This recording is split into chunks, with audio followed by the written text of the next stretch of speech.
Friend చిట్టా number 1 జర గంభీరమైన ముద్ద ఉంటుంది. అంటే మనము బాగా వెస్టర్న్ కంట్రీస్ మీద బాగా ఫోకస్ చేస్తున్నాం.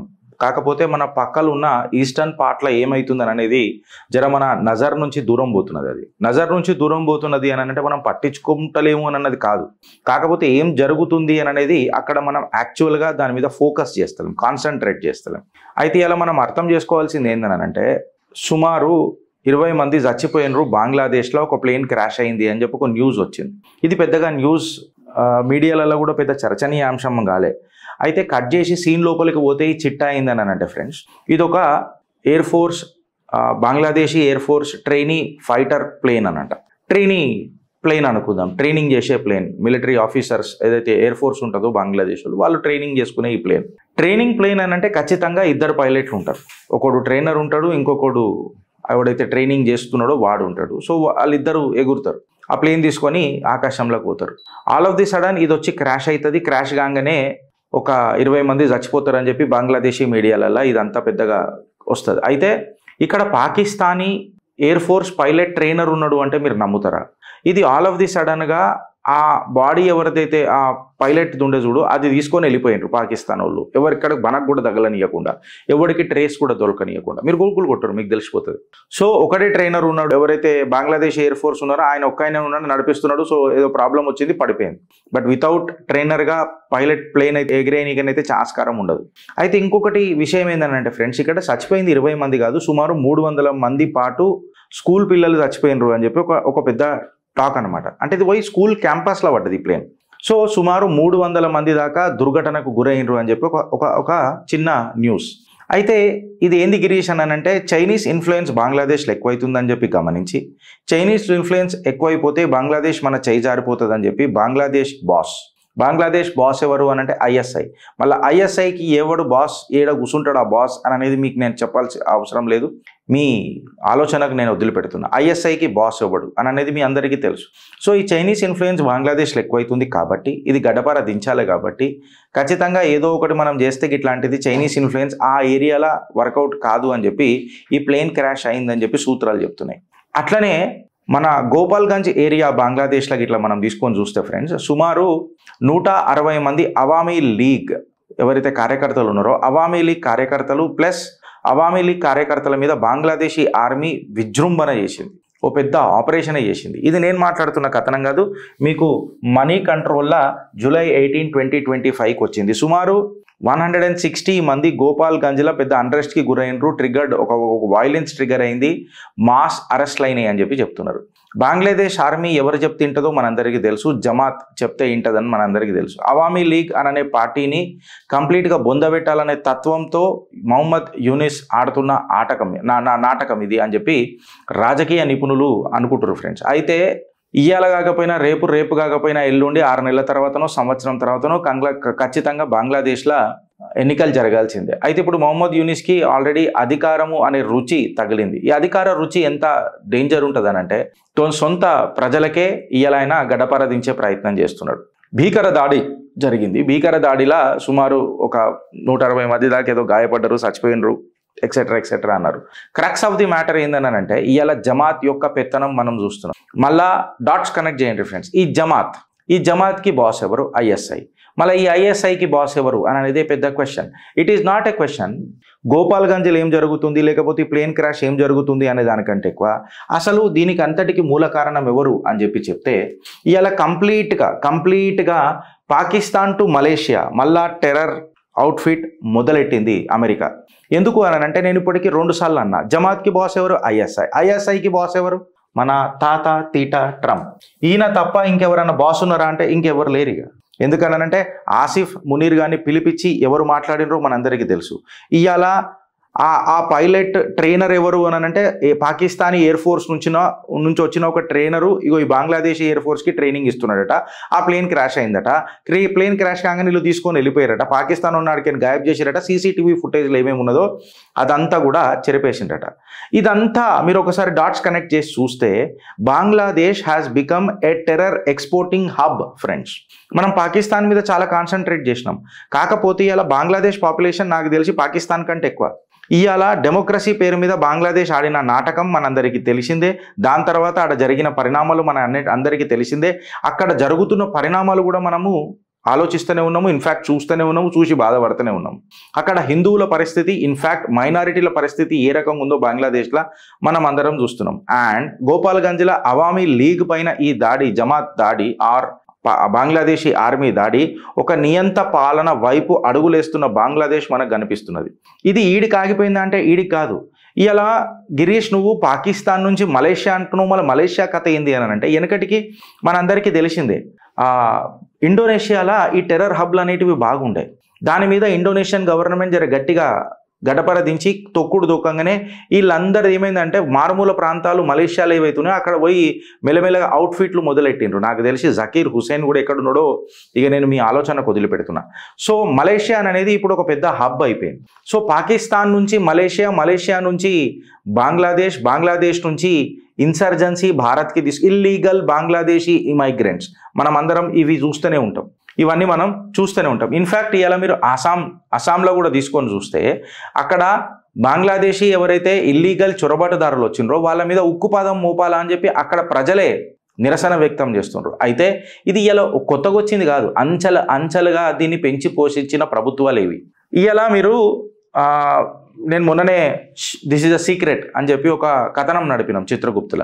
ఇచ్చామతి రివర్ దగ్గర నడిపినాం. ఎట్లయితే బార్డర్ సెక్యూరిటీ ఫోర్స్ మన భారత్లో కాంప్రమైజ్ అయిందో, ఇచ్చామతి రివర్ దగ్గర ఇంటెలిజెన్స్ బ్యూరో అఫీషియల్స్ చేసిన ఆ ఆపరేషన్ ఈ ఇన్సర్జెన్సీని ఎట్లా ఆపనికి కొంచెం ప్రయత్నం చేసిందో, ఎట్లా బెంగాల్కి కనెక్ట్ చేసిండ్రో, బెంగాల్లో ఆ స్కూల్ టీచర్కి ఎట్లా కనెక్ట్ చేసిండ్రో, ఇదంతా మనం కళ్ళకు అద్దినట్టు క్లియర్ కట్గా చెప్పుకున్నాం. అయితే వీళ్ళందరికీ పెద్దన్న పాత్ర పోషిస్తున్నది ఎవరు అని అంటే తాత ట్రంప్ అని చెప్పి చెప్తారు. అయితే వీళ్ళకు అధ్యక్షులు మారినా వీళ్ళ లక్ష్యం ఒకటే ఫ్రెండ్స్, ఏందనంటే వీళ్ళ ట్రంప్ మనకు ముంగట కనబడుతుండొచ్చు, కాకపోతే వెనకటికి ఇదే బరాక్ హుసేన్ ఒబామా మొహమ్మద్ యూనిస్కి మెడల్ కూడా ఇచ్చిండు, అవార్డులు కూడా ఇచ్చిండు.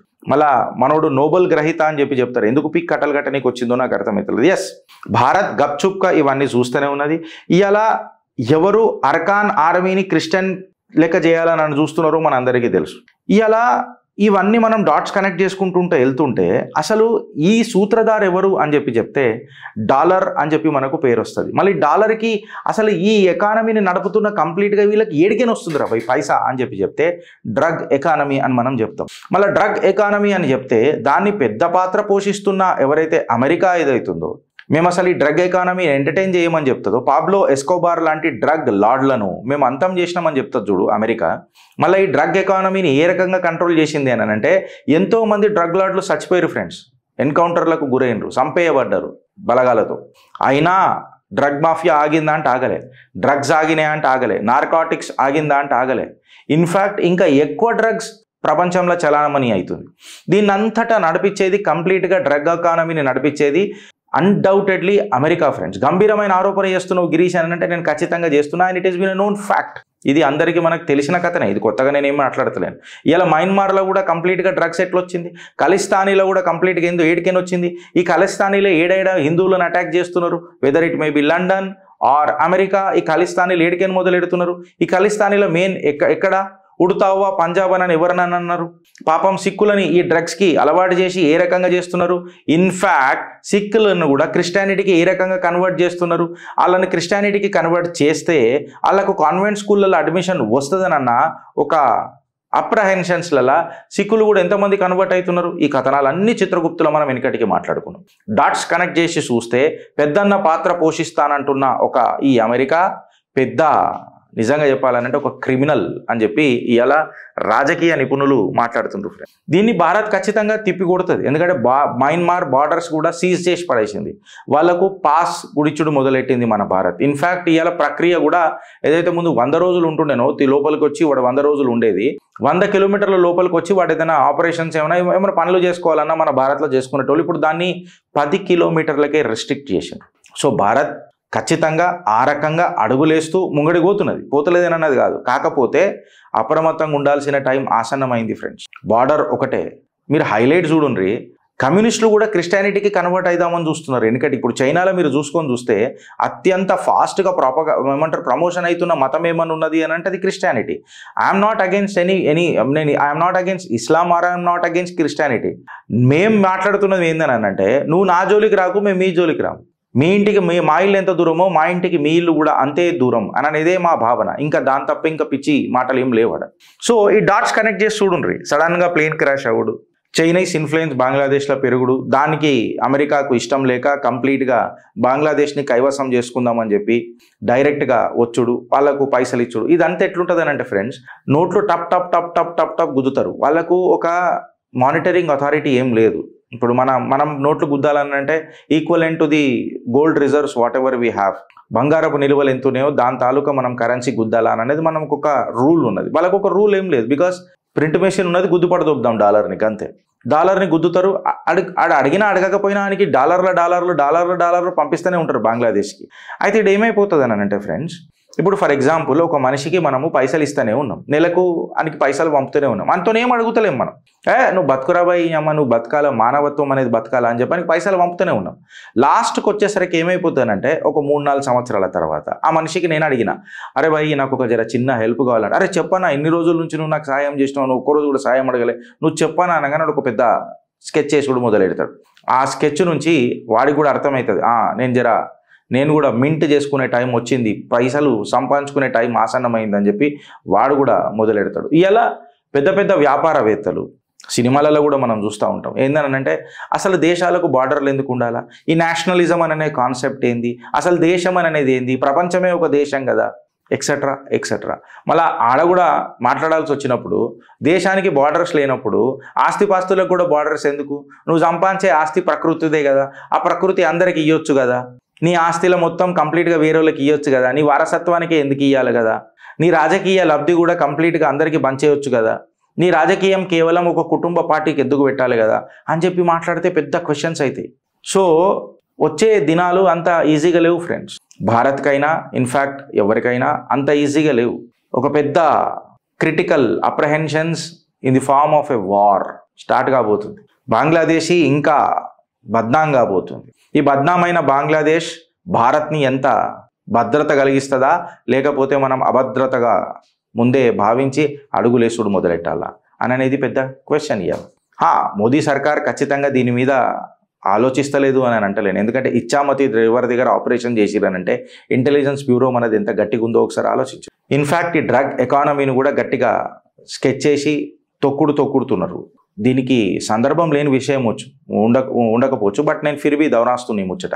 ఇవాళ భారత ప్రభుత్వం కూడా యువకులు దొడ్డిదారులు పడకుండా, అడ్డమైన అలవాటు పడకుండా అలాంటి సద్మార్గంలో పెట్టడానికి కూడా ఆల్ట్ బాలాజీ లాంటి యాప్లను కూడా, ఫిలిం యాప్లను కూడా, ఏదైతే పోన్ మన గలీజ్గా సెక్షువల్ కంటెంట్ ఏదైతే ప్రమోట్ చేస్తే చూడు వాళ్ళను కూడా బ్యాన్ చేస్తున్నాయి. సుమారు 40 నుంచి 50 కోట్ల వరకు బిజినెస్ పొటెన్షియల్ ఉన్నది అని చెప్పి చెప్తున్నారు. కొంతమంది 12,000 కోట్ల బిజినెస్ అంటున్నారు. తప్పు.